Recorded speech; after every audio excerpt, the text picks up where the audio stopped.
Honey, look at those beautiful clouds. Those aren't clouds, Daddy. Those are chemtrails. Chemtrails? What are chemtrails? Chemical trails, Daddy, and they're very bad.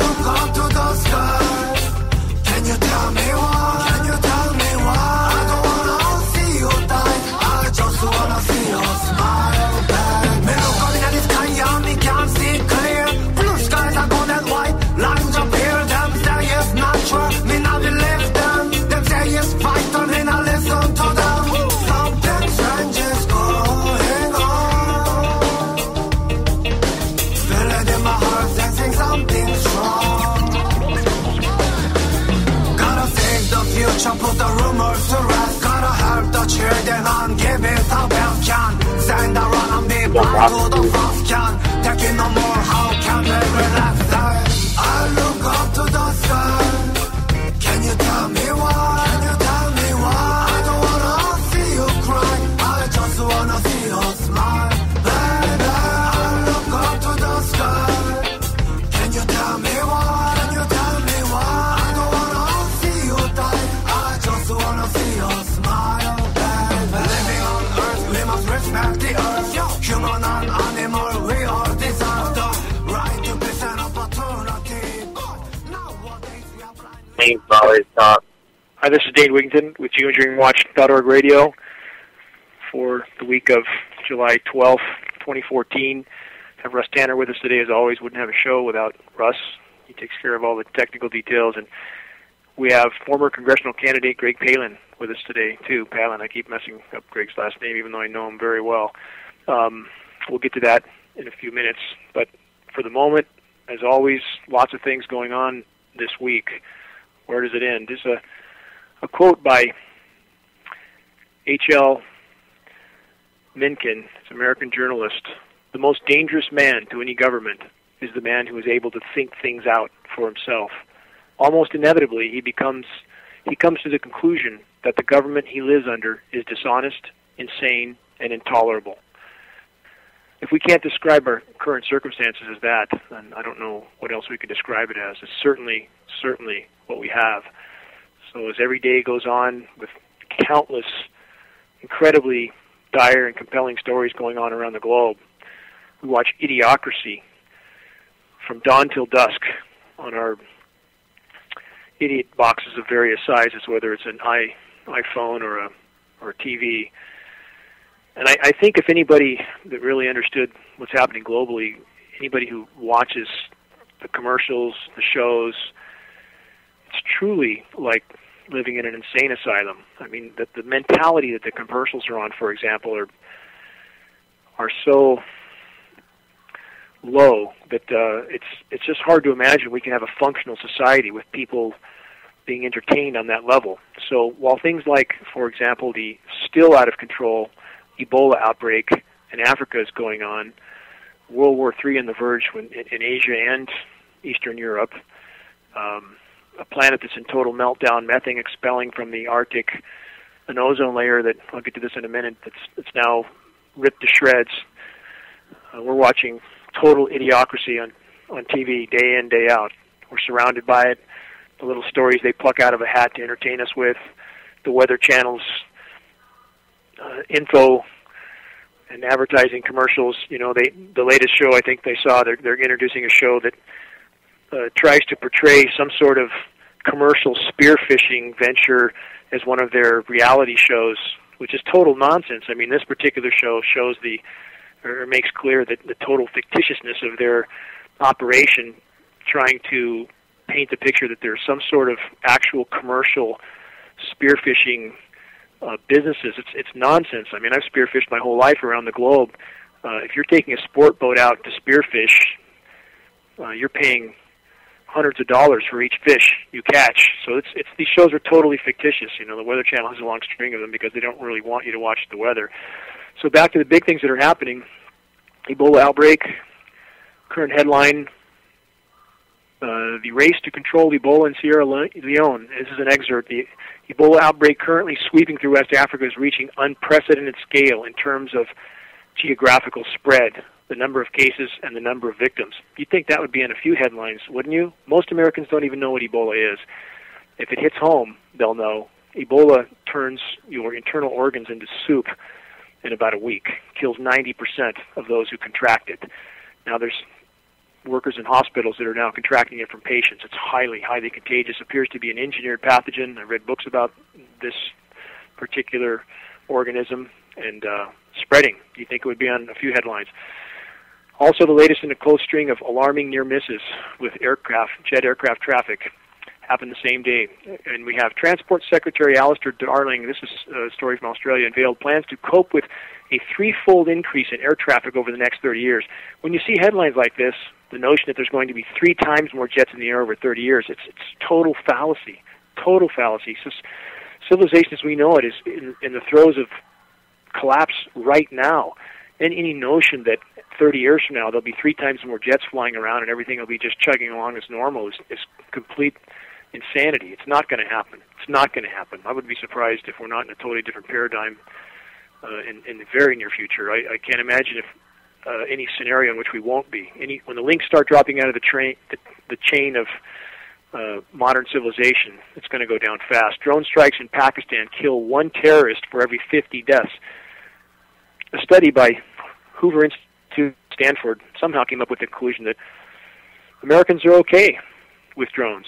Well, maybe Americans are. Maybe their study was biased, but I don't think the rest of the world's okay with that. And when Obama stands up there and says that these are precision drone strikes, really? When only 1 terrorist? And how do we know that terrorist was a terrorist? At this point, a terrorist is anybody who doesn't agree with the U.S. government.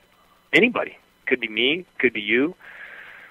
So if they call that a terrorist, even if we give them the benefit of the doubt, you know, that there's no trial, there's no evidence, it's just someone the U.S. government calls a terrorist. But even then, even if we give the government the benefit of the doubt, 1 terrorist for every 50 deaths, the rest are civilian deaths, many of them children, is this okay? Really? And we have the American public that seems to not care because there's too many football games to watch. Sad state of affairs. So now we have, again, the headline continues, just weeks before the general election, a new study has drawn into question the, quote, surgical drone strikes Obama administration officials have touted as precise and effective. 1 out of 50. That's precise and effective. I guess that's why Obama has the Nobel Peace Prize.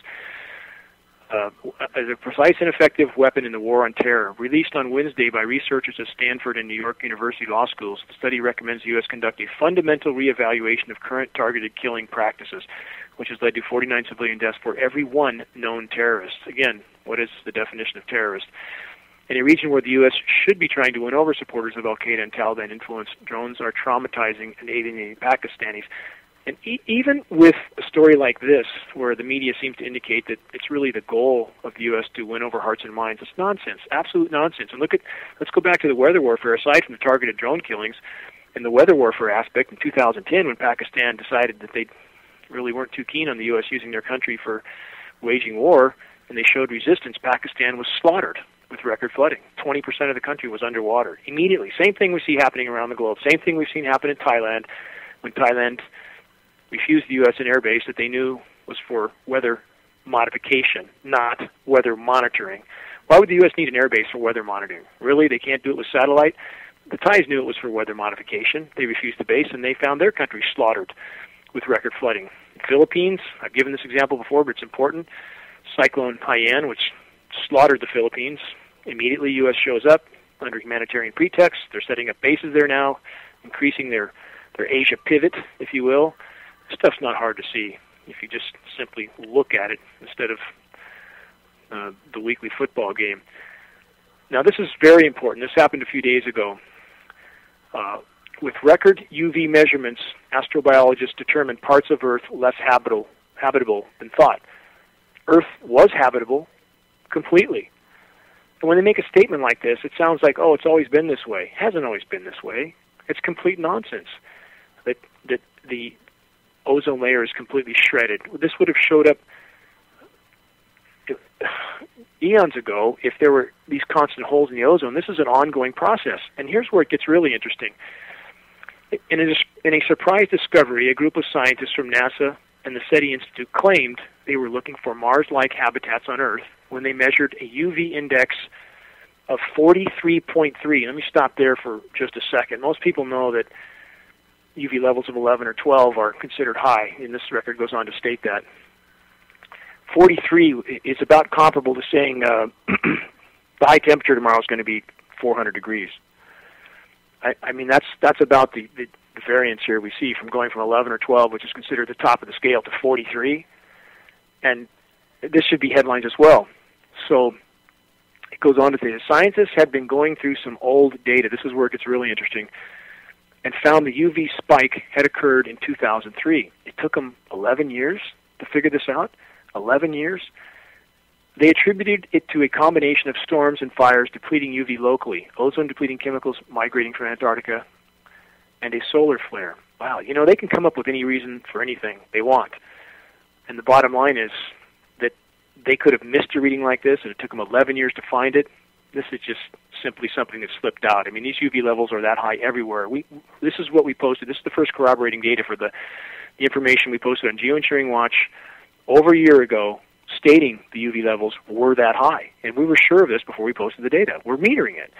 So all the UV data goes through a giant, quote, filtering mechanism, which basically falsifies all the data. When you have trees with the bark burn off, foliage dropping, plankton dying from excessive UVs, whales' backs being sunburned, this is a peer-reviewed study. Whales don't have their backs sunburned unless something's radically wrong. So the fact that this one little leak got through the matrix of filters, it should alarm people that this is going on, and they filter data that much where we can all be living underneath lethal UV levels and nobody has a clue. So the final paragraph, and this is from MIT, by the way. Everything I'm reading is from the Massachusetts Institute of Technology.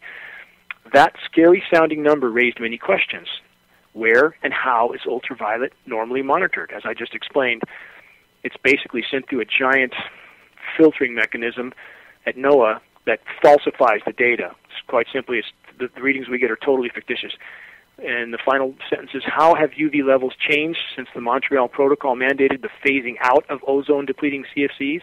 Final sentence, isn't the situation supposed to be slowly improving this century? Big question mark. This is from MIT. Again, they don't have a clue. They absolutely don't have a clue.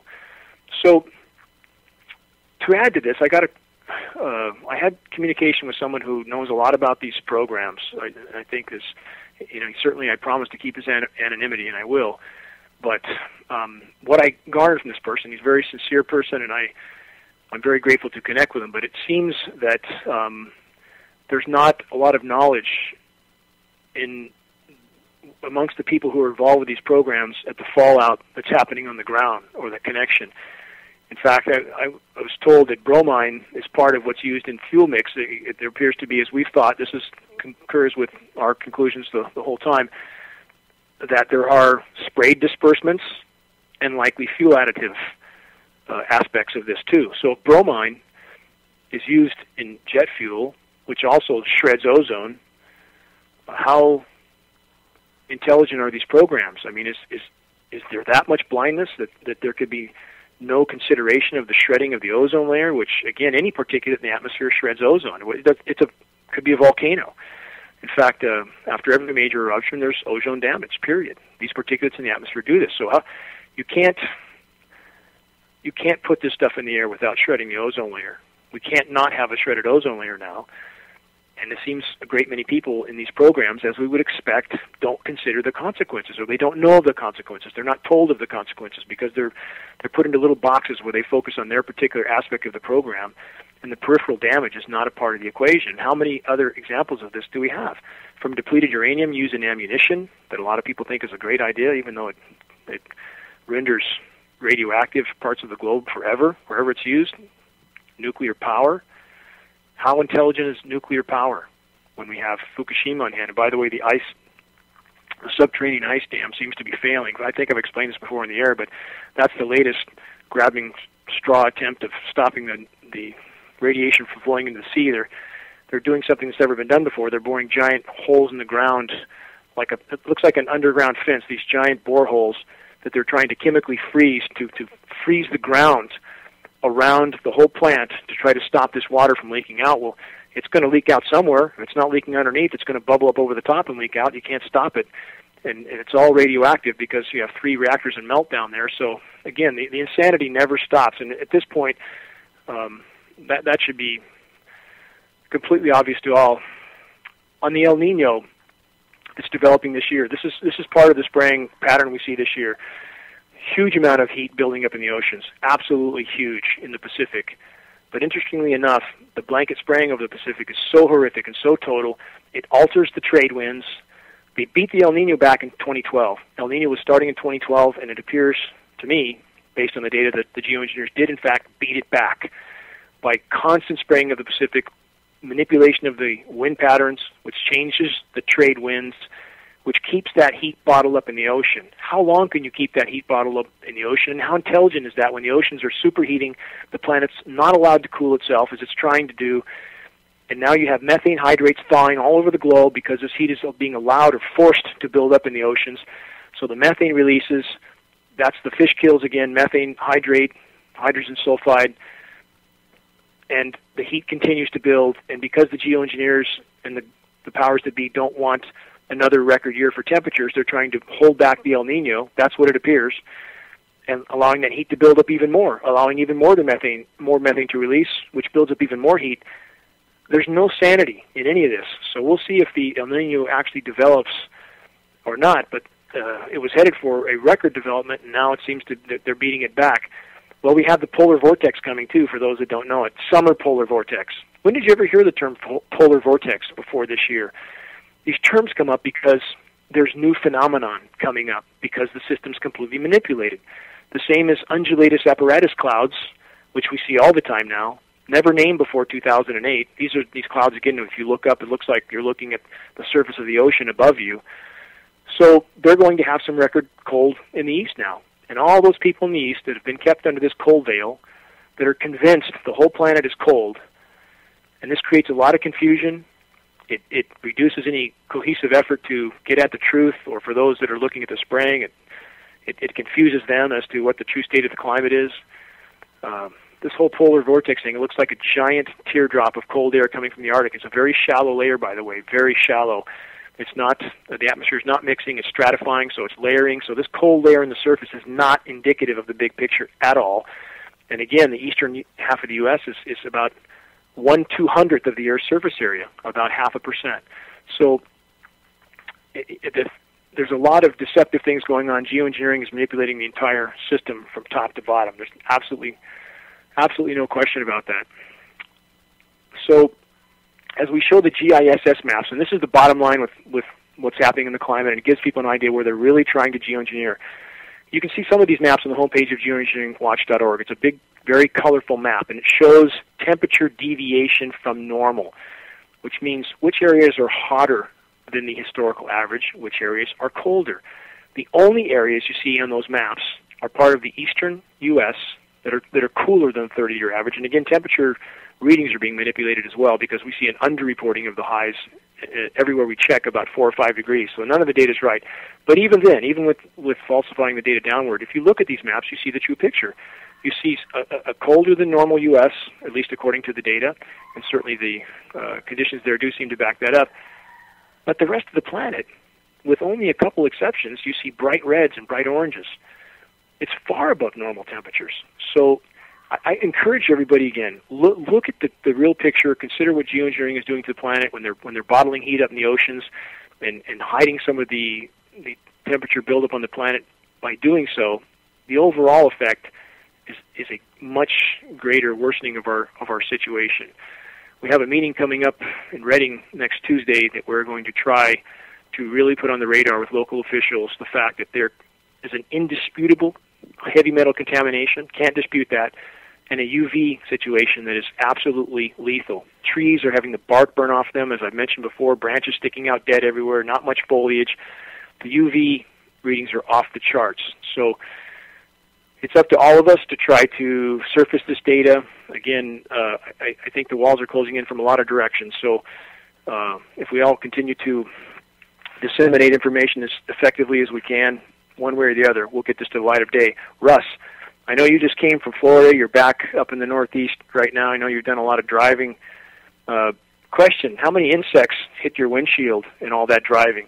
Did it seem usual based on the past, or was there fewer? Absolutely not normal. I've driven from New York to Florida to Maine over and over and over again throughout my life. Your car is usually a mess. When you're done with that, bugs all over the place. Now, hardly anything. You didn't even have to clean the windshield. It was completely different than I've ever seen it before. Well, again, as the insects go, so will we. And this is the kind of thing that I believe many in these programs have no idea what's going on the ground. And this is my discussion, again, with the individual I mentioned, who certainly will keep anonymous, but they look at this whole geoengineering issue through this prism. It's a risk-to-risk assessment, the risk of doing it versus the risk of not doing it. And in their perception, the risk of not doing it is greater than the risk of doing it.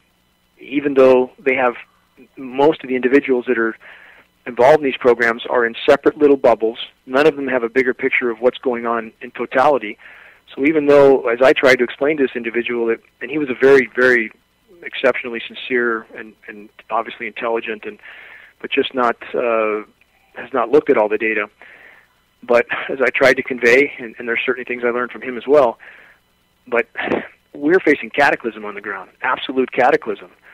And it is not in any way rational to decide that these programs are some overall benefit. They're a virtual catastrophe. So, I hope that people involved in these programs start to look at all the data, because the biosphere is collapsing right now, completely collapsing. One thing I'd like to contribute to is that they're hiding it. Let me tell you what happened. This happened when I lived in Jamestown, New York, and it happened when I lived in Maine. I moved back in February to Philadelphia, and every single day, anybody who lives here would know the sky looked like a war zone. A few weeks ago, that all changed. A few weeks ago now, unless you know what to look for, or you're looking really carefully for high-flying jets spewing short, non-persistent trails, it's suddenly changed. So now in Philadelphia, it no longer looks like a war zone. I'm telling you, when I flew in here, it looked like war. The trails across the sky every single day just covered the sky. It was absolute chaos. A few weeks ago, it all changed. They're obviously trying to hide what they're doing. We're seeing the same things here in California. Greg, what are you seeing in down your way? Are you seeing the same type? Because these smaller, bright trails are absolutely, positively still sprayed disbursements, and we are seeing a lot of what Russ describes here in the West, too. What about you? Greg? We're definitely seeing, and I'm seeing more trails, Dane, where you're seeing parallel, you'll see 2 or 3 planes at the same time crossing parallel paths, which I find very interesting. I don't know if you guys are seeing that where you're at, but you'll see a plane coming across with the trail behind, one coming the other way and crossing past, and then a third one crossing, going back the same direction as the first one, which I had not seen that in the past. But are you seeing the shorter trails as opposed to the horizon stuff? I have seen, just last weekend coming back from the mountains, we saw a trail that, and I'm obviously not disputing what you're saying, but I saw a trail that literally was so thick, it was one trail, and it lasted horizon to horizon, and it was just one of the thickest trails I've ever seen. But yet, the communication that we had with the individual that you're talking about, Dane, he said there are, and I'm sure he told you this also, that there are 2 different versions of geoengineering, a military version and a civilian version.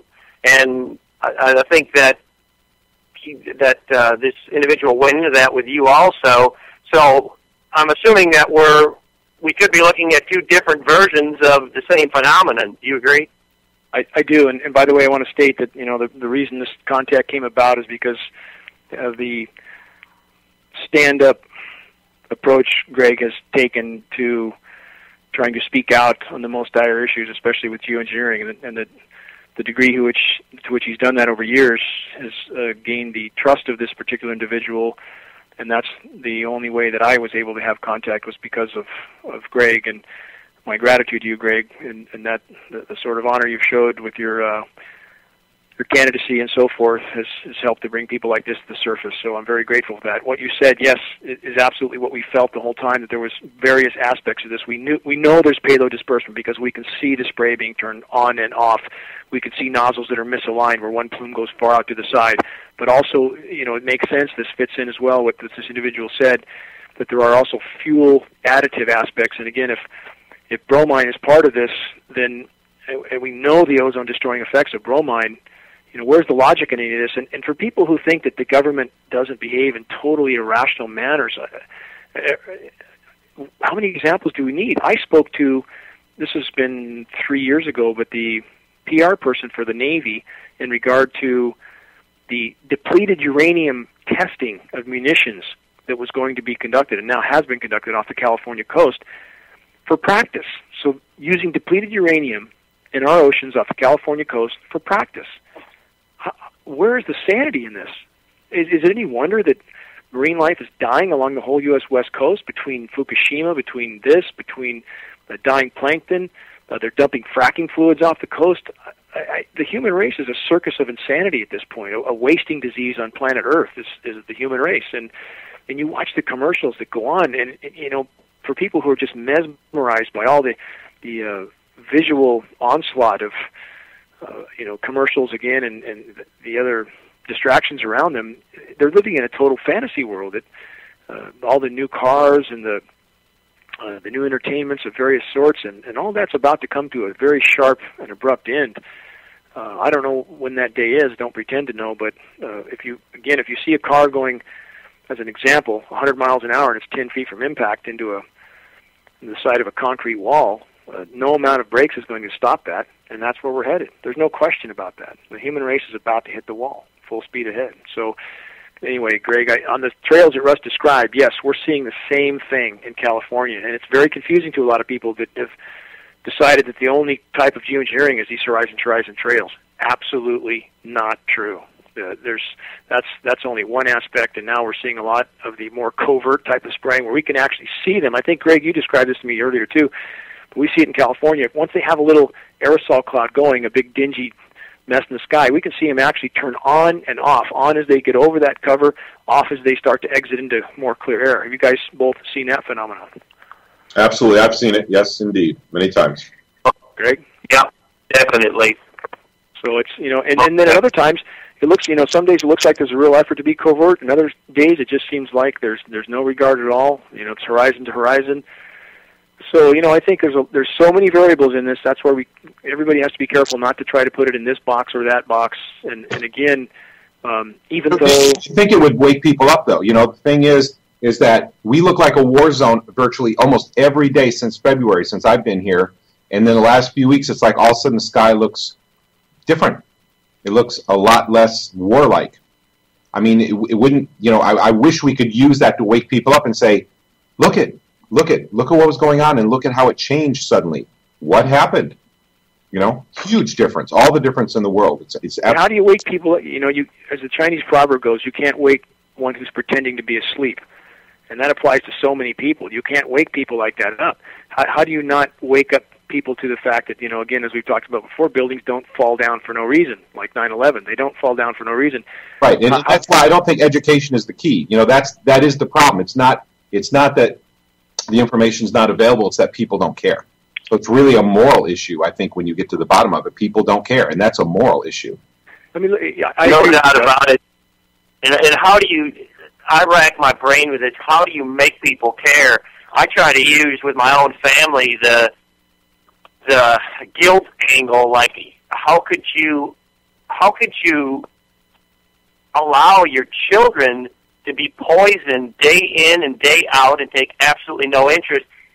Mary Lou and I were eating dinner, actually last night, and I gave out one of Dane's videos, and I gave out several brochures to this couple.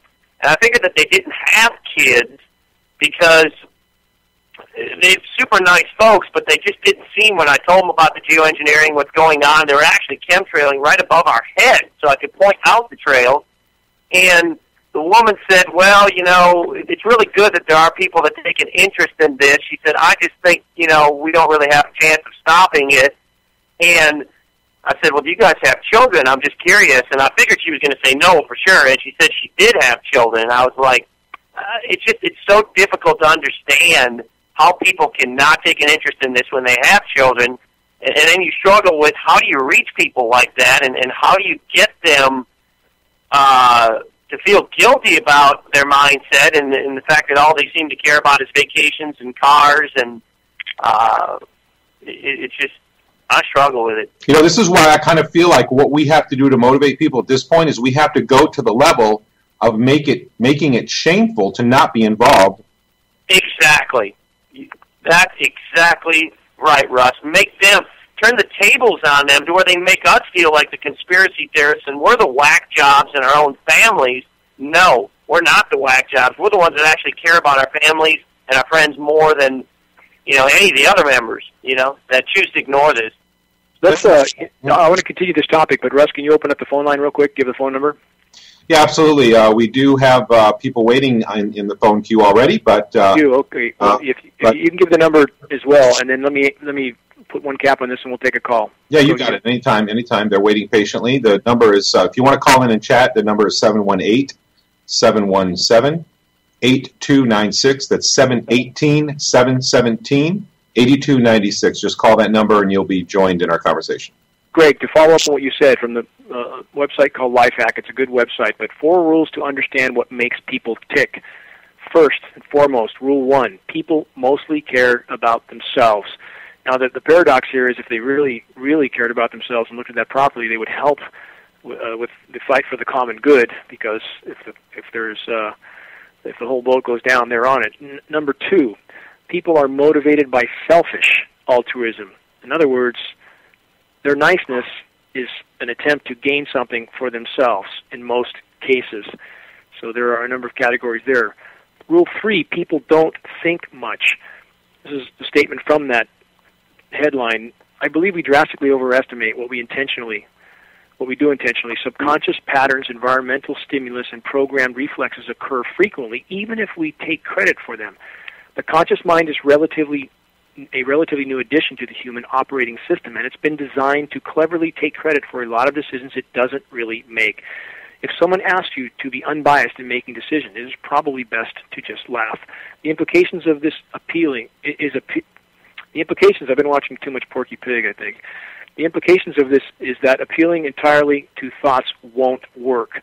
Since a bulk of decision-making is made in the background, you need to target that background if you want to be influential. You don't need to be manipulative, just smart enough to recognize that snap judgments mean a lot, and your communication is more than just words. This is really important. And what Greg said, you know, and I relate to that, Greg, that you don't understand how people don't get this and don't join us in the fight.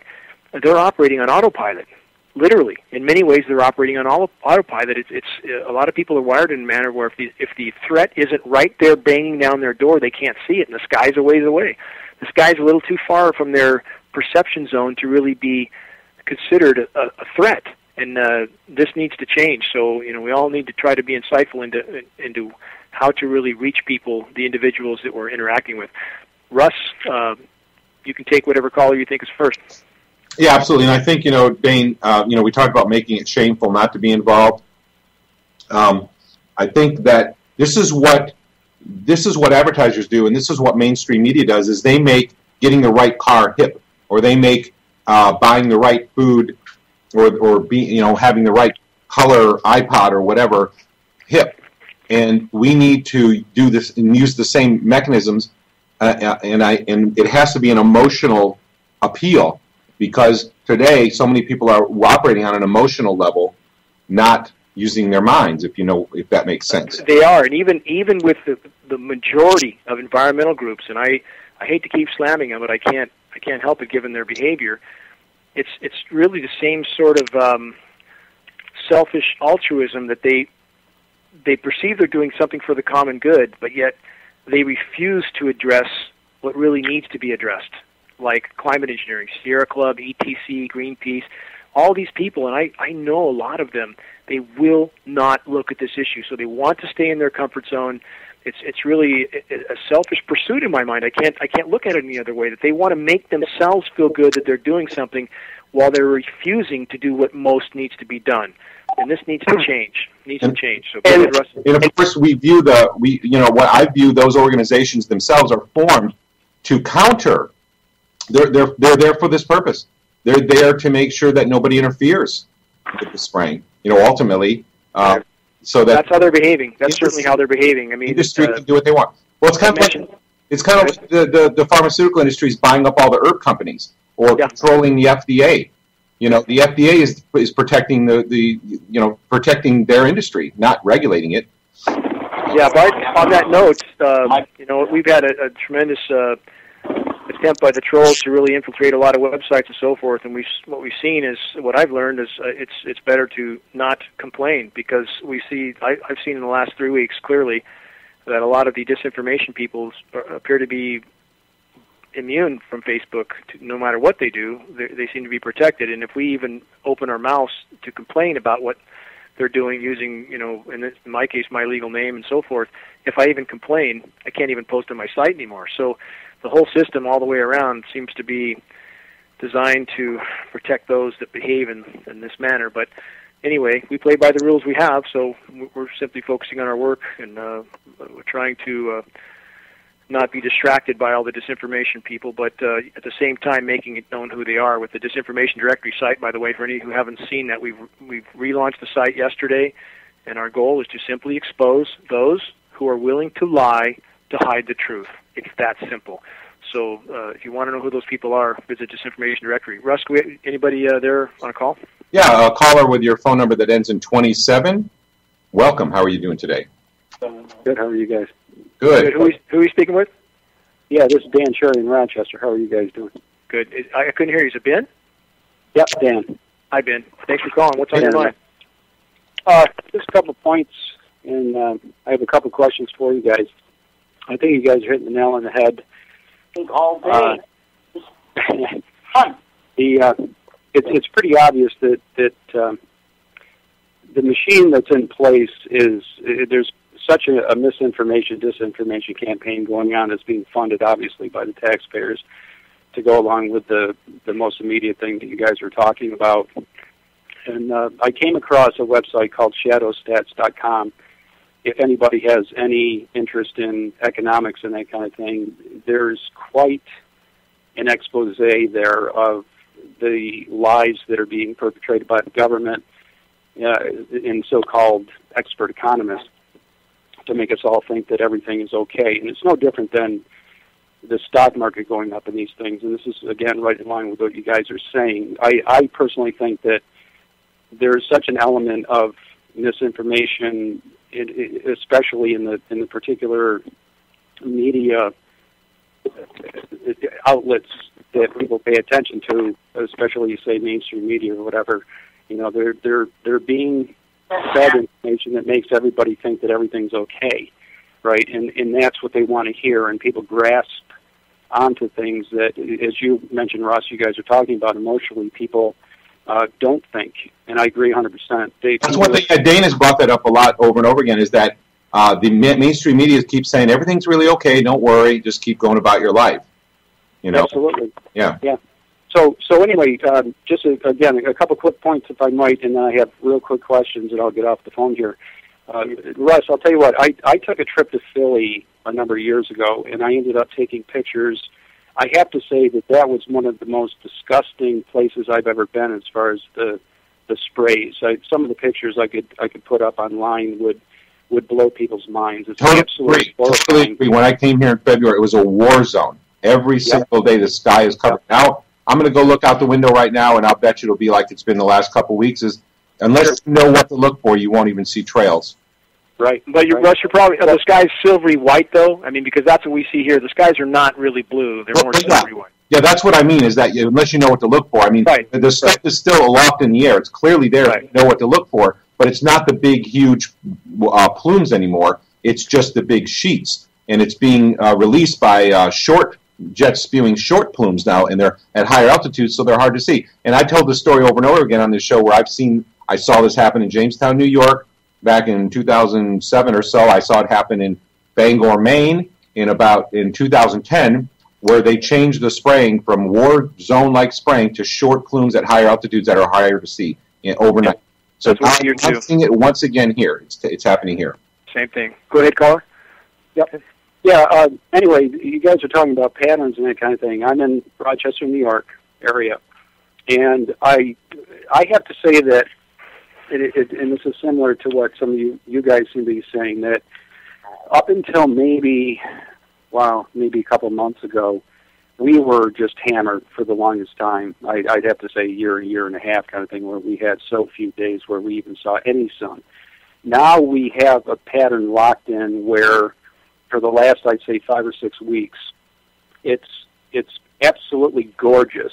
Late Friday, Saturdays are beautiful, like today that I'm witnessing. Sundays, for the most part, are nice. Monday, Tuesday, Wednesday, Thursday, there could be any variation of clear rain, intense thunderstorms. But then Friday comes along, and again, the weekends are just gorgeous. This has to be a pattern that's locked in, and I believe wholly in the next red systems and these things where these people are able to manipulate the weather and whatever. Anyway, I just thought I'd throw that out as far as, I don't know if anybody else notices patterns like that, but they are locked in. Literally. Dan, one thing that we found interesting is the protesters the activists in San Francisco. They demonstrate twice a month. They're still doing it twice a month, but they were doing it once a month. They actually saw a pattern where when they started demonstrating, on the days they did their outdoor demonstrations to raise awareness, there was no spraying, no visible spraying. Yep. Yeah, I know, there was 2 of them. I killed 1. What happened? Yeah, I totally believe that. I think that I don't think there's any question that there's a level of control that's down on, say, even a daily basis, if not, even shorter duration than that they're able to do the stuff. Anyway, when you think you have a pattern going, though, be careful when you think you have a pattern. Just when you think it's locked in, something will change. So I know we've seen that before. Where it'll go for a certain period of time. I agree with you, but I do also have to say that I witnessed well over a year a pattern of nothing but spraying, where we quite literally had no sunny days for over a year, and I documented this stuff, right? So anyway, I'll get off that whole thing. I just have one quick point, and then I have 2 questions I'd love to hear you guys answer. Okay. As far as I see as well a lot of the short trails. The long, real obvious ones seem to be few and far between. We do still see those, of course, and it just seems to be the particular day or whatever. Anyway, I noticed quite a few times where I've seen planes that look like they're coming toward me, but they look like they stop. And there's just a real short plume behind them. And I've studied them, and I've noticed a lot more. I've witnessed these. What it appears to me is, and please chime in. I do have 2 questions here, so don't answer. Let's try to get to those quick as we can, because I want to get to a couple more callers. Sure. What I do believe is that some of these planes it's pretty obvious they fly horizon to horizon. They seem to stay at the same altitude. Where I'm going with these particular planes is I have actually seen these planes. They're going straight up in the air. They're going from low altitude to an upper altitude, and the lines are straight up. So that would say to me that if they possibly would be coming toward me, right? If they're at an angle, they would be going off to the east or west or north or south or whatever. I'm seeing planes that are going straight up, and I'd like to get your thoughts on that. The second question I have is, Let me answer the first one while you're working on that one. Yeah. I've seen planes climbing an altitude at a pretty steep angle. I've never seen anything going straight up. I don't think by design the kind of aircraft we're talking about, even though optically it might look like that they're capable of climbing at that sort of trajectory. But I have seen where they appear to be climbing to higher altitude while spraying, but nevertheless they're spraying. That's the bottom line, and I'm sure we're going to see a lot of different variances. We see turns and circles and X's and so forth, but no set pattern. But we certainly know they're spraying. In regard to the taxpayers' money, again, stress to everybody that the whole burden on the population, that those with the central banks can print whatever they want. The reason for the tax system is to make sure that people are mired in their own struggle, so they can't have the luxury of stopping to look at the bigger picture. They're trying to meet the next tax payment or bill of some sort. So those in power, at least while the central banks were active, could print whatever they want. The dollar is being disconnected from now. We know that. So, and the notion that everything is okay, and that again, stress this to people. That's why so much is going on right now. That's why the stock market's being pumped up, so that no matter how bad things look, really, as long as that stock market's high, a lot of people will stay right in their comfort zone and think, well, yeah, it looks bad, but the market's high, so everything must be okay. Same with the climate. Stress this. The eastern U.S., they're cooling it down again and again and again, so they can make a headline, record cold, and all the people that are either aligned with fossil fuel industry or geoengineering or just want to stay in their denial, gives them a reason to stay in denial. Creates a lot of confusion, creates a lot of division, all part of keeping the status quo the same. Even though the planet's in absolute total meltdown, all statistics show we had the warmest spring on record by far.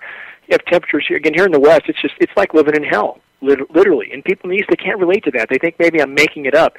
Everything's dying here. Everything. You can't walk outside. So people need to look at the wider picture. They need to look at the wider picture. But go ahead, finish your last question if you can think of it. Yeah, Dane, well, as a matter of fact, I've read quite a few people talking about the drought, especially in California, and they mentioned that it's been about a 14, 15-year drought. And that is exactly aligned with when an awful lot of people, including Carnicom and these people, started to report that there were sprays starting at that point, right? At 99, this is after 99. 98 was the warmest year ever recorded, El Nino year. The programs were ramped up after that. That's when the term climate change really got implemented because they knew they were going to cause radical fluctuations. So this part is true, with some exceptions. So, but anyway, we're on the fast track to a planet that won't support life. All need to focus on climate engineering. This is the one issue that could really change the flavor of what we face. Nothing's going to make things go back to normal, but it could change the flavor of what we face. So thanks for the call, Dan. Well, thank you very much. Can I throw one question out quick? Please. Okay. Anyway, listen, Dane, I do want to throw out that I know that I'm seeing planes changing altitudes as far as the spray. That might be new to you or whoever. Whatever. It's not new. I'm just saying I don't know if they're capable of going straight up. Unless it's a fighter jet or something. Well, but it could be a drone. It could be a specialized vehicle, whatever. A smaller one could be. I believe you might have seen one like that. The big tankers can't do it, but you might have seen something smaller. No, absolutely. But like I said, they're so slow. It's like watching the spray come out. It's so slow. It's like painful. Like you're looking at it, and it's a straight line. If it was coming towards you, the line would just continue, and it would get closer. I believe you. Not arguing that. Anyway. I believe you. I believe you. But I'm going to throw that out just so people understand that may very well be happening. We'll have to watch for that. Yeah, we'll all keep an eye on that. Go ahead. What's your question? Yep. The last question I have is, I've been watching. This is the last thing I have, and I'll get off. I promise. I'm sorry to take up so much time, but I've been studying the NOAA precipitation maps for close to 2 years now, and I do see that the weather patterns over the United States are incredibly manipulated. There are no more east to west to east type of patterns like we've seen for. I'm 54 years old, for crying out loud. I've watched this a long time. Dane, Greg, I'm sorry, Greg. What'd you say? Dane, in particular, I don't have NOAA maps for around the planet kind of thing. I do periodically. I watch what's going on over the U.S. in particular. And I agree with you. The manipulation is crazy. We are being cooled down to make people think everything's okay. It's what we said over and over. There is no natural weather. None. There is no natural weather at this point anywhere. Greg, you were going to share something there? Greg? No, I was agreeing with the caller. Okay. Actually, we ought to pay attention because I'm sure they're going to change the pattern. He is right that I've noticed that over the years that on Super Bowl Sundays and college football days, when you got 90,000 people in these stadiums all over the country, if they were chemtrail and heavy, some of those people might just wake up. So there's no doubt there's timing involved in these in the chemtrail or geoengineering activities. Everything's in a state of flux. But that's a phenomenal point that you just made. Anyway, the question I have, and I'm going to get off the phone, Dane, or any of you guys, Dane especially, what do you see pattern-wise over the rest of the planet? Are they being manipulated as much as we are able to see of what's happening over the U.S.? And that, yes, I'll get off. But people don't look past that. We have Siberia went into meltdown in April of this year when it should have been frozen until mid-June. Fire fronts 200 miles wide. Siberia lost 100 million acres to fires in 2012, similar in 2013. 2014 is yet to be known. But, again, everything is disrupted. Everything is in a state of flux. And that's going to get rapidly worse from here. Hey, thanks for all the insight, and thank you very much. Russ, you got one more? We want to get at one more. Yeah, great. Thank you, Dan. Great to hear from you again. Thanks, Dan. Thank you. All right, take care. Caller with your number that ends in 70. What's your name? My name's Alan. Hi, Alan. How are you? What's your question? I'm all in Ohio right now, and the chem clouds came in from the skies that were pre-sprayed from other states. Yeah, it blows in a lot, and this confuses people as well. We see the same thing all the time in the West Coast, where they blanket spray off our coast and it blows in, and people can't seem to connect the dots. At the sky that looks incredibly hazy, smoggy, dirty. It's all just aerosols blowing in off the coast. So that's, again, just the main point to stress with people. The horizon-to-horizon trails are the tip of the iceberg for climate engineering. If the skies aren't blue and the clouds aren't white, you got a problem above you, period. So got haze all here in Ohio. Yeah, that's thanks for sharing us. You got any a question?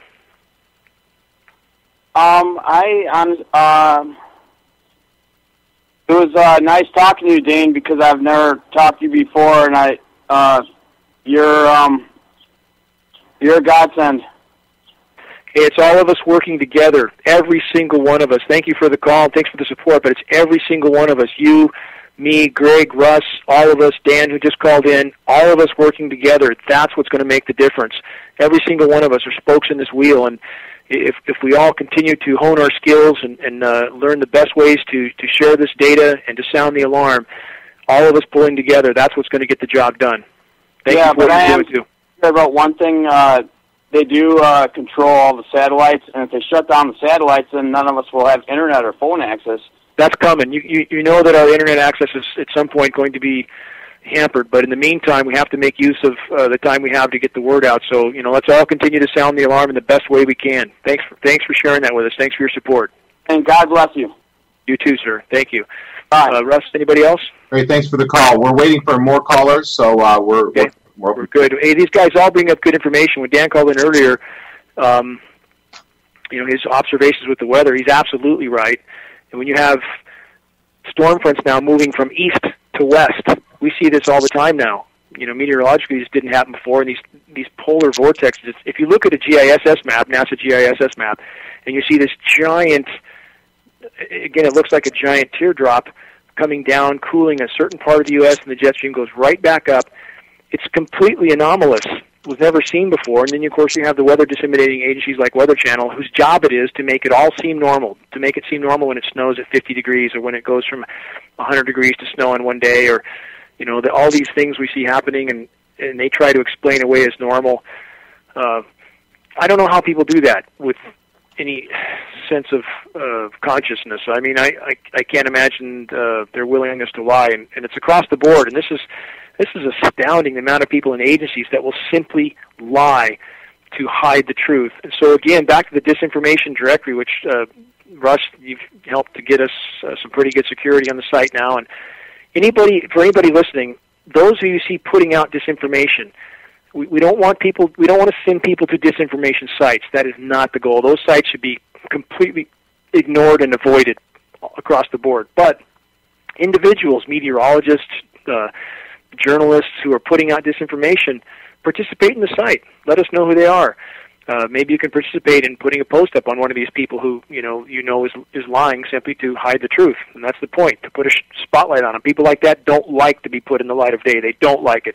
I know this from my interaction with David Keith, interaction with Ken Caldera, interaction with Chris Edwards with ABC back east. These people do not like to be exposed for what they are. They're liars. They're accessories to the crime. I'd like to make this very real to people. I had a guy call me. I told this story before, but for those who are new, a guy called me a couple years ago now. His military buddy was set up by his previous commander. These guys served in the military together, and they used to come together each year to have a party, just a reunion party. And his military buddy was making all kinds of money. He said, well, so what's going on? He says, they set me up as a military contractor. He's got a nice house in the water, making all kinds of money now. And he's got a room full of people who sit behind computers and try to convince everybody. Caller will be right with you. They try to convince people. They try to convince people that these lines in the sky are contrails instead of chemical aerosols. Yeah, I remember you brought that up before, and it's astounding that how people can sell their souls. That's all they're doing. I mean, our honor is the only thing we own. It's the only thing that can't be taken from us. And it's amazing how few people will sell it and for how cheap. So that's a good point, Russ. And hey, go ahead and let's take that one last caller if we can. Yeah, absolutely. Yeah, it just makes it very real because this is the way it works. People are sitting behind desks lying. They're paying using your tax dollars to pay for this. Caller, your phone number that ends in 29. Welcome. We only have a minute, so try to make it brief. Yep. All right, name's Chad, but I just wanted to make it quick. I kind of think when they take the temperature, they take it in the shade, and I kind of wonder that maybe they should take it in the straight sunlight, because up here in the Pacific Northwest, I had my temperature thermometer in straight sunlight, and it was almost 120 degrees, and I kind of thought that was a little crazy, thinking I'm not sure I understand what the point you're making, Chad. Can you do what in the shade? I didn't quite get it. You were breaking up. Well, when they're taking the temperature. Okay. I'm sorry. Yeah.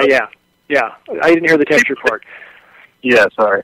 It's always temperatures need to be taken in the shade, but even then, we're seeing official readings come in 4 or 5 degrees constantly less than the actual reading on the ground, and readings taken, of course, also in the shade as well. You can't take a temperature reading in the sun, but a lot of data falsification going on right now, and I hope people understand that's what geoengineers want. That's what big oil wants. They want business as usual, just like Dan said when he called in, just to the last minute to hide everything.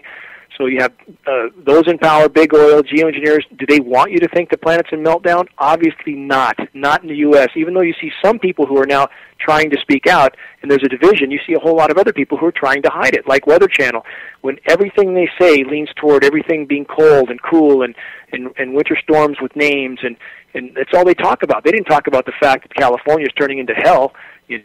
So again, people need to look at the wider picture. They definitely do. So.